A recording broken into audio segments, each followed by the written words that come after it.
Yo, what's going on, guys? Welcome back to Bullony Basketball. I'm here with Johnny. How's it going, Johnny? What's going on?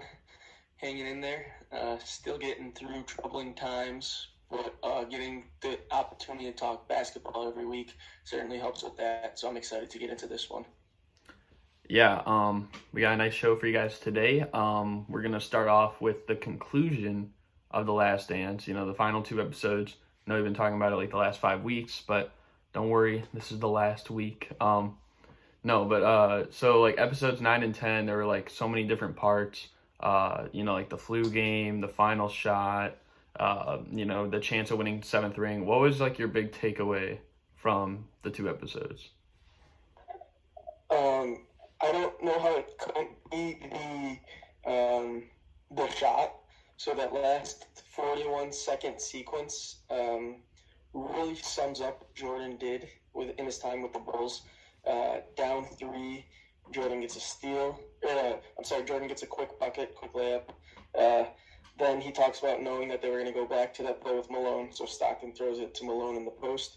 Jordan doesn't follow his player to the corner, ends up stripping Malone weak side, and then he hits that famous shot. What better way to go out with the Bulls, win your sixth championship, and especially because that game six, his back was screwed up from the get-go. He had that first dunk, and you could tell he was limping the whole time. If they don't win that game, you have game seven in Utah, with a bad back, and there you'd have to assume that if he plays, Utah just tries to single out Pippen and go right at him. So it was one of those things where who knows what would have happened in the game seven. He never got to a game seven in the finals, so who knows what would have happened. So just kind of a crazy storybook ending to his career with the Bulls. Yeah, definitely. I think like Pippen's injury and the fact that like MJ like still was able to do what he did. I mean, he scored like what 45 of the 87 points in the last game, which is kind of insane. But I mean, I've been on the record saying that I think if Jordan never retired in like 93, that I think not only could he have won 8 straight, but I think he could have won 9 because of his competitive nature, and he would have known that the biggest streak of championships in a row was the Celtics in the 60s. I'm sure he would have wanted to go for a ninth one.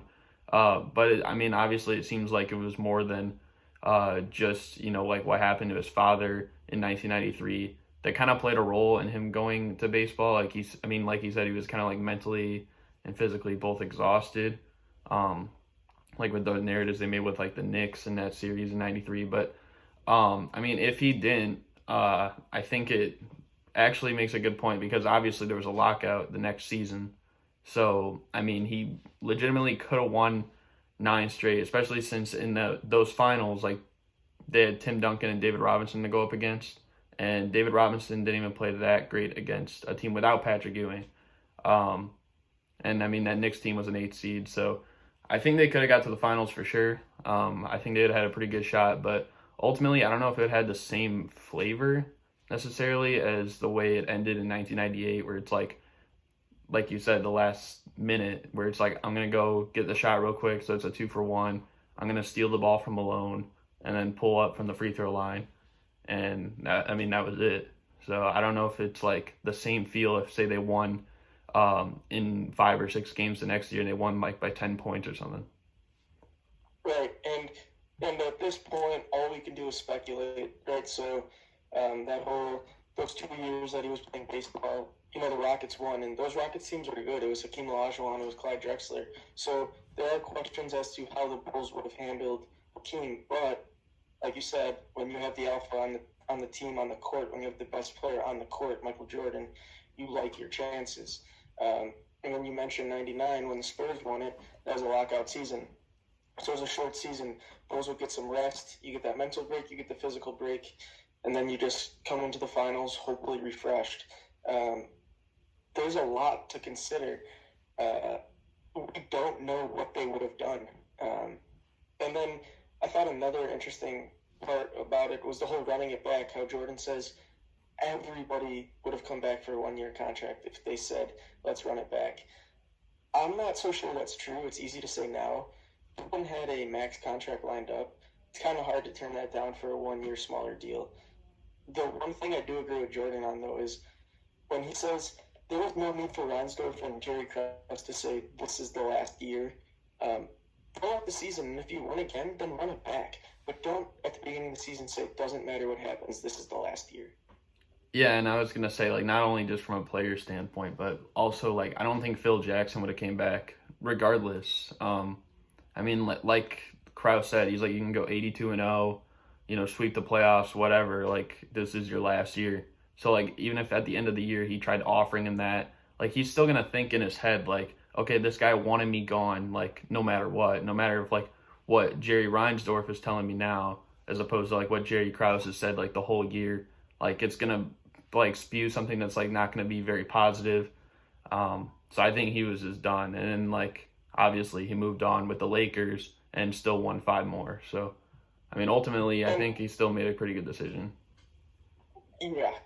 And it's just an absolute shame from Jerry Krause's perspective because you did so well, you built this dynasty, you did all this, and then it's just the way that you managed that last season that really it's a negative connotation in respect to your name. Like when people hear the name Jerry Krause, they're not thinking about building the dynasty. They're not thinking about Michael Jordan and Scottie Pippen. They're thinking about, oh, this is the last year. They're thinking about the things that Jerry Krause did to end the dynasty instead of trying to bring it back for another year. And so, there's a little part of me that feels bad for him because of all the good he did. But people really will only look at the negatives. You can do everything right, but if you do one thing wrong, they're going to look at that. Yeah, definitely. Because, I mean, he's one of the best GMs, I'd say, ever. But, I mean, obviously he's not the perfect GM. And I think, like, that decision at the end of it all, like, kind of shows why. But, yeah, 100%. We're going to move on to some more start bench cuts. And this week we got 4 of them. So the first one's pretty interesting. So we have 3 big men. All are pretty young. So we have DeAndre Ayton, we have Jaren Jackson Jr., and Bam Adebayo. Do you want to go first or you want me to go first? Yeah, but you can take it. Okay, so as for who's going to start, I think this should be pretty obvious. I'm going to start Bam Adebayo. I mean, he kind of can do, he's like a jack-of-all-trades type of player. He's a pretty good defender, pretty good passer. Probably not that bad of a shooter, but of course he doesn't shoot that much for the Heat. But I mean, we saw it like in the skills challenge, whatever that. As for DeAndre Ayton and Jaren Jackson Jr., I'm going to pick actually, and I feel like you'll pick Jaren Jackson Jr., but I'm going to pick DeAndre Ayton. I think he's gotten the least amount of media attention for a number 1 pick ever. And that's like even less than Anthony Bennett when he was being a bust, even less than when people mocked Markelle Fultz for his jump shot. This guy doesn't get any attention just because he's in Phoenix.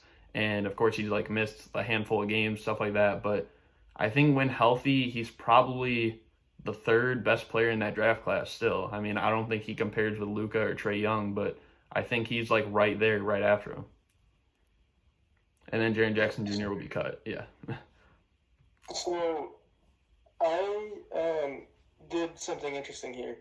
I decided to rank them as of today, and I decided to rank them where I think they can get to in the future.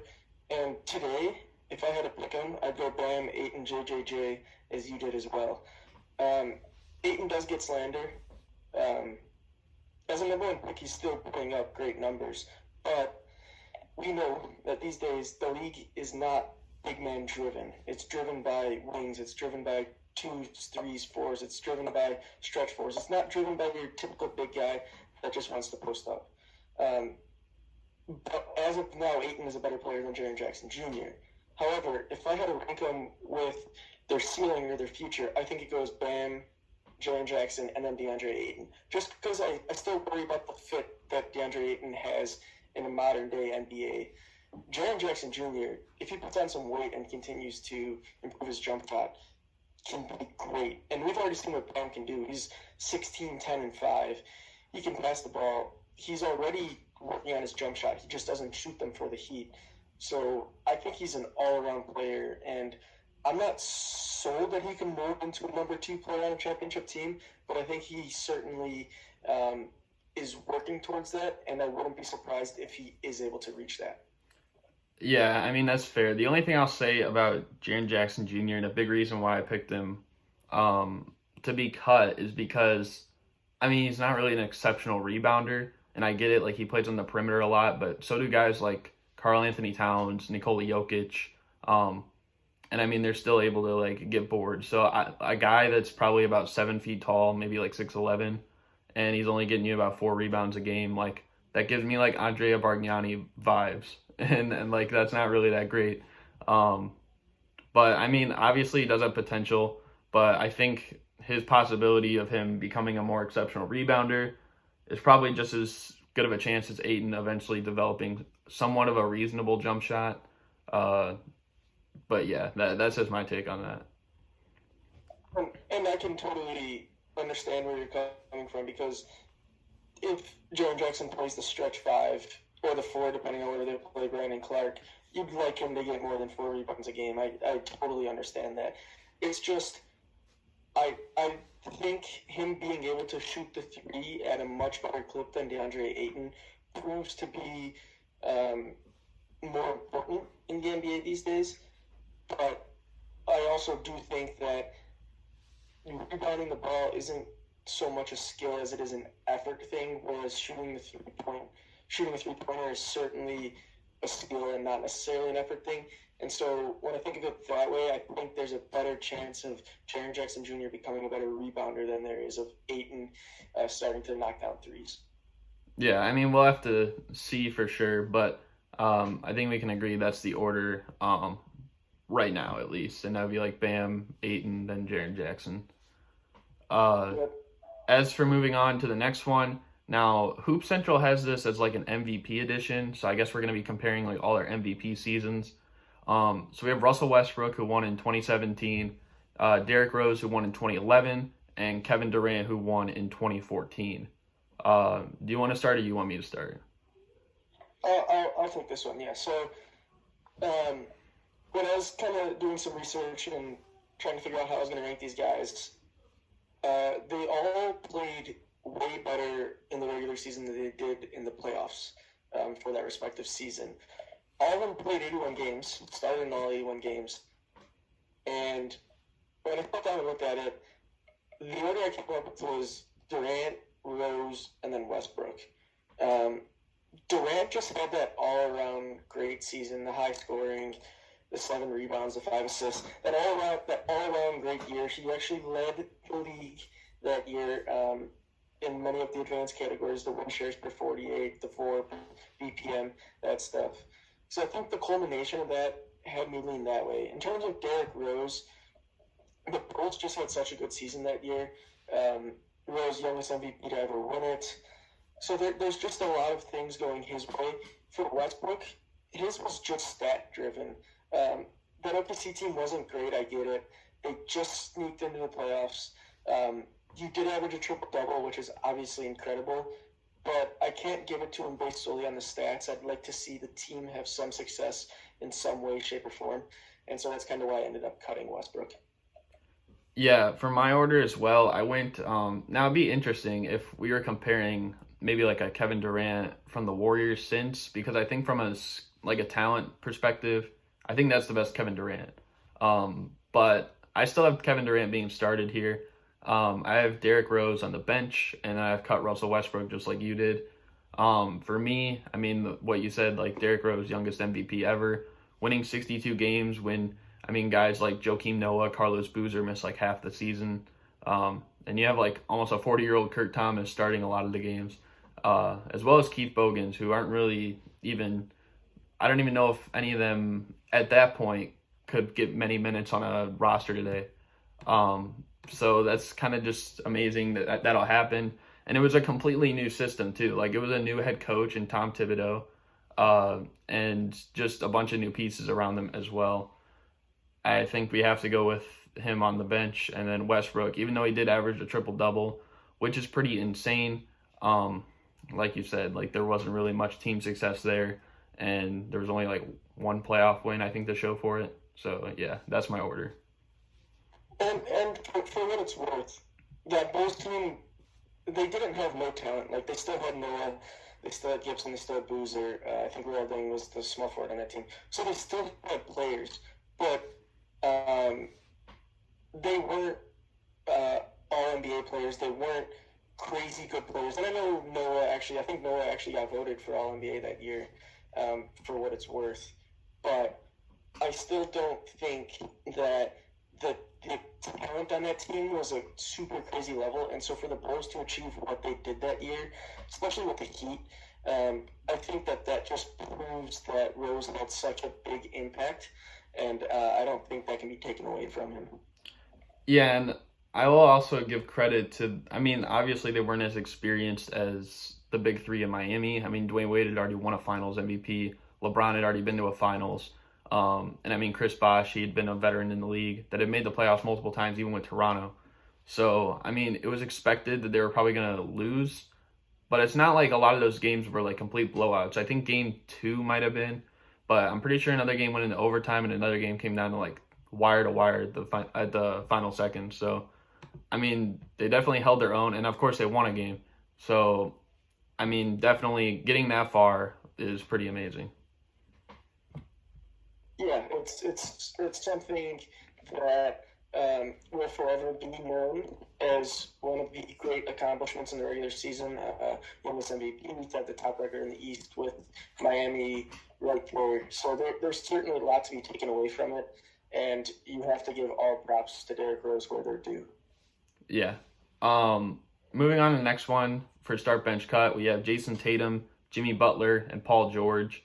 I'll start out with this one. I think starting should be Jimmy Butler. I think his impact this year with the Miami Heat has been insane, although, like, of course, he hasn't really been shooting the three-pointer that well. His leadership has shown tremendously because they didn't even make the playoffs last year. And, I mean, they did have D. Wade, but it's not like D. Wade couldn't play today, like, this season. Of course, they had, like, other guys, too, like Hassan Whiteside, but maybe that was kind of better they got rid of him. I'm going to bench Paul George, and I'm going to actually cut Tatum. I think a lot of people are forgetting how good Paul George is. This is a guy that was like top 3 in MVP voting last year, and I think that his defense is better than Tatum's, and I think also the fact that he's been injured a lot of this year, people have like kind of forgotten that, and a lot of people seem high on Tatum, which is perfectly normal, and he's probably a top 15, top 20 player in the league, but I just don't have him over Paul George, at least not yet. So I actually, once again, did one of those things where I rank them currently and where I rank them in the future. And I'm actually going to start Paul George and bench Jimmy Butler while cutting Jason Tatum. I still think that Paul George is a better player than Jimmy Butler. Just look at last year, where before he got injured, he was top 3 MVP voting, one of the better two-way players in the league, better shooter than Jimmy Butler. I think people just forget because of those injuries that we've seen in the last year. That when Paul George is healthy, he's still a top 12 top player in the NBA, and for that reason, I'd put him there. In terms of cutting Jason Tatum, it's just simply a right now thing. Even, like you said, top 20, top 25 player in the league, he's just not ahead of Paul George and Jimmy Butler at the moment. However, in terms of where I think they're all going to eventually end up, in terms of peak, I am going to have Jason Tatum as the highest peak out of all these guys, and then Paul George second, and Jimmy Butler third. I just think that Tatum is well on his way to becoming a superstar. Seeing what he did as a rookie, pushing LeBron and the Cavs to Game 7, seeing what he's doing right now when essentially the Celtics team is his, I think the sky's the limit for him, and he's well on his way. Yeah, I think definitely if we're going off like potential, I think he definitely has the best because, I mean, Jimmy and Paul George are in their prime, I'd say, and Jason Tatum's just right there behind him, and I mean, he's only like, 22 or something like that, 21, 22. So he definitely has a lot of room to get better. But, I mean, what I will say in terms of like comparing Paul George and Jimmy Butler, I know you brought up like last year what he was doing with the OKC Thunder, but I mean, if we do bring up like past years, I mean, we have to look at like what Jimmy Butler did with the Timberwolves when they were healthy. Or, you know, before, when he was healthy, like 2 years ago. Like, he had him, like, third in the Western Conference, which is pretty insane. I mean, the Timberwolves have missed the playoffs for, like, 14 straight years. and then he just comes in. They're automatically like a top 3 team in the West, and probably would have been a contender if he didn't come back on that injury, and there was chemistry issues that they had to like resolve at that point. So I think that's also a fair thing to bring up. And I understand that Paul George is probably not going to get back to the level of Indiana Paul George when Indiana and Miami had those great series. But if I'm picking a player, if I'm picking somebody that I want to win a championship with and I need a number 2, I'm going to take Paul George before I take Jimmy Butler. Just Paul George's ability to shoot the 3. He's still an elite defender. He's probably right there, if not better than Jimmy Butler. Just about led the league in steals last year. Like I said, I just think that all around, if I'm trying to build a player, I'm going to take more of Paul George's attributes than I am of Jimmy Butler. Yeah, and I will say, I mean, this is just off the top of my head, but I think Jimmy Butler and Paul George, it might be like the toughest pick one or over the other type of situation in the NBA, because it's like there's not really a wrong choice. I mean, they're both very similar players.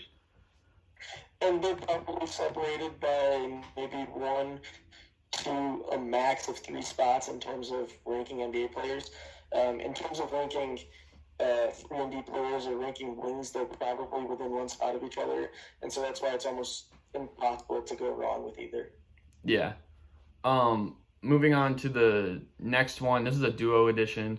So we have MJ and Scottie Pippen. We have Kobe and Shaq. And we have Magic and Kareem. So for mine, I don't know what you'll have, but I'm going to assume you picked MJ and Pippen to start, as I did. I think winning 6 championships and pretty much like dominating a whole decade. I think that says a lot.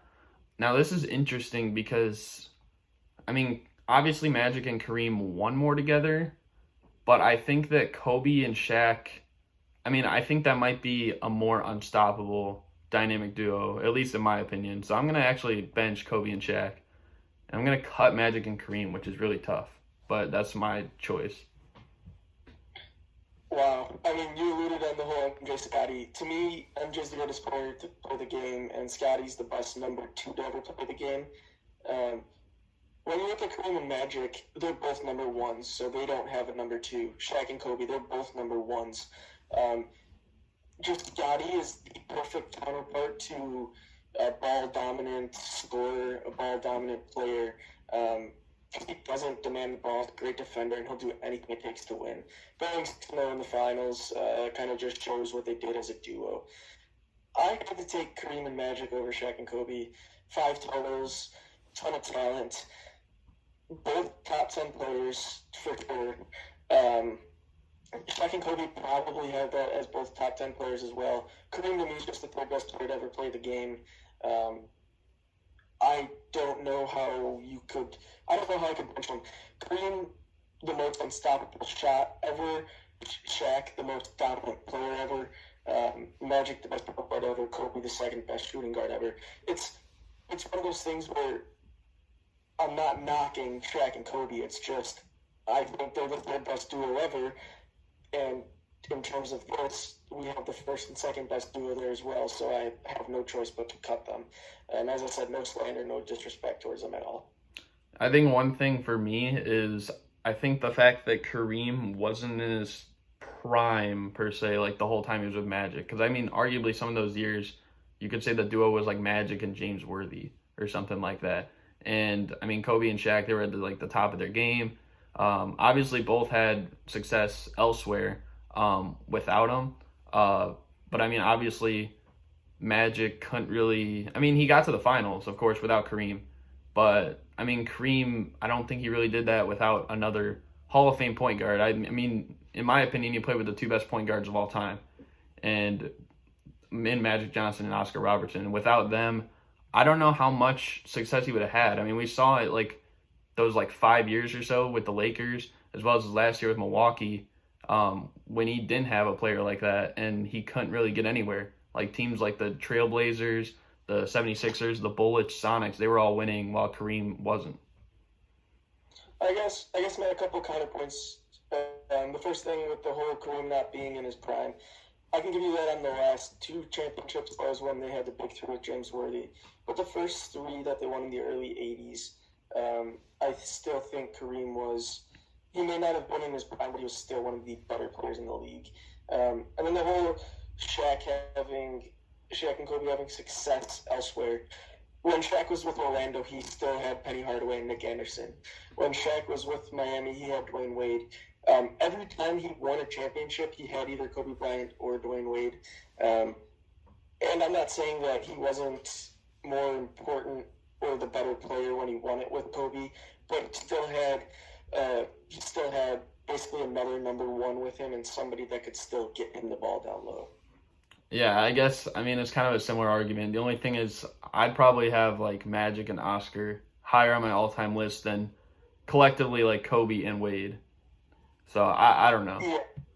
That's just like... I see where we're going. I see where we're going with that one, and I don't think that that's necessarily wrong. Yeah. So we're going to move on, though, to something interesting. So, we did, like, a 2017 NBA redraft. So we're going to just go through like kind of the 10 players that we think. Do you want to just go like one of us gives our 10 and then the other one gives our 10? Yeah, and I'll just preface this with I have the list in front of me in terms of the actual order. So the actual order from the 2017 NBA draft, the first pick was Markelle Fultz, Lonzo Ball went second, Jason Tatum third, Josh Jackson fourth, De'Aaron Fox fifth, Jonathan Isaac 6th, Lauri Markkanen 7th, Frank Ntilikina 8th, Dennis Smith Jr. 9th, and Zach Collins 10th. So if you want to go ahead and give your list first, Garrett, go ahead.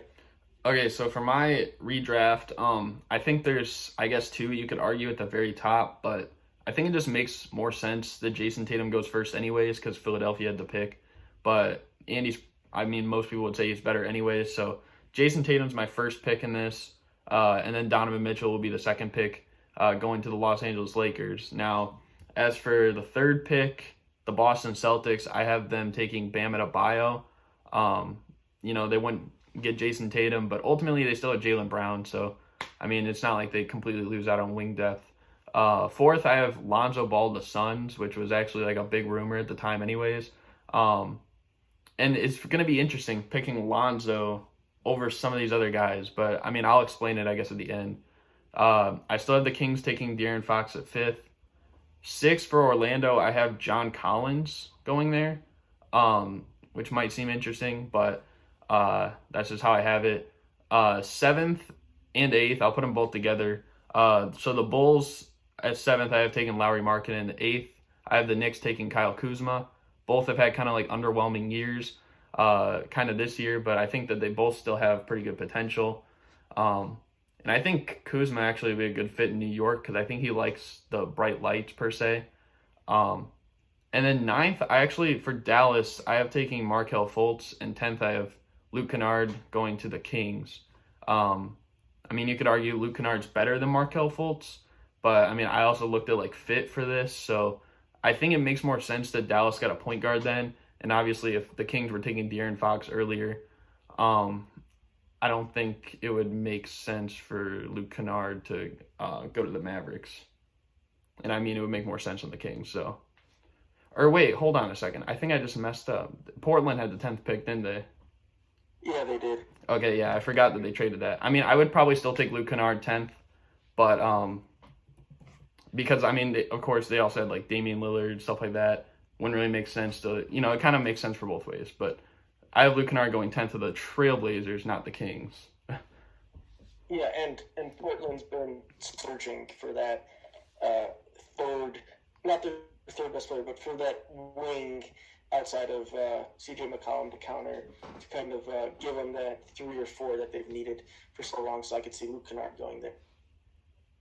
But I didn't mind. I actually didn't necessarily look for fit. I just decided to go with players that I think not necessarily are just the best at the moment, but also could sprout into something better. We're in agreement on the first 3. I think Jason Tatum's a lock at number 1. I debated Mitchell versus Adebayo, but I think Donovan Mitchell in today's NBA is a better fit than Bam. I actually went De'Aaron Fox over Lonzo, but I went Fox 4, Lonzo 5, so we're not far off there. I went John Collins at 6. Jonathan Isaac at 7 for me. We haven't seen a whole lot of him. He's been injured this year. He's starting to really show what he can be. He's an elite defender already. And I always think that players have the ability to improve their offensive game more so than their defensive game. I think hustle and effort are more just things that players give on a regular basis. If they're not hustling at the moment, it's harder to get them to do so. But you can certainly develop a jump shot. So I have Isaac at 7. I went OG Anunoby at 8. We've seen what he can do with the Raptors, and he hasn't been given a whole lot of time to shine. But when he's on the court, he's certainly one of the better defenders in the game, and I think his offensive game is well on its way. I went Lauri Markkanen at 9. I still believe in Lowry. When we see what he did with the Bulls early on, he clearly has shown promises this previous year between injuries and just not playing well. Hasn't looked good, and he wants out. But if I'm a team, I'm still going to take my shot with Lowry. And then I went with Kuzma at 10. I don't have any reason to believe that Kuzma could ever be the third best player on a championship team. I guess if the Lakers win it this year, you could say that. But that's mostly because they have 2 number 1s. I think Kuzma is nothing more than a role player. Yeah, the one thing I'll say is having Jonathan Isaac on there, because I was thinking about putting him on there. I just don't know if I can take him over Markelle Fultz, because I think right now the Magic are in a stage where it's like they have a lot of guys in their prime, like Vucevic, Fournier, DJ Augustine, just to name a few. When they eventually move on from those guys, I can't see, like, this is just me, I just can't see Jonathan Isaac being the star on that team. I think it's going to be Markelle Fultz's team. I think Jonathan Isaac could be a backup piece, but I think he's going to be definitely a good defender on the team. Arguably could have been Defensive Player of the Year this year if he didn't get hurt, but I just don't know if he'll be the number 1 guy for Orlando, like, once that's all going to be going down. So that's why I have Markelle over Jonathan Isaac. For me, outside of Tatum and probably Mitchell, those are the only 2 guys in this draft class that I ever see being able to be the number 1 guy. Couple notable names I did leave off are Markelle Fultz. I left off Jared Allen. I considered putting Jared Allen on the list for a late pick, either 9 or 10. Luke Kennard left off. So there's certainly some talent that got left off. This is one of the deeper draft classes that I could remember in a while. It's not necessarily super top-heavy outside of Tatum and Mitchell. A lot of it is balanced. And so, you could make a case for a lot of the guys I left off. I think you could probably go to pick 16 or 17 and still get yourself a starter, or at least a pretty good role player.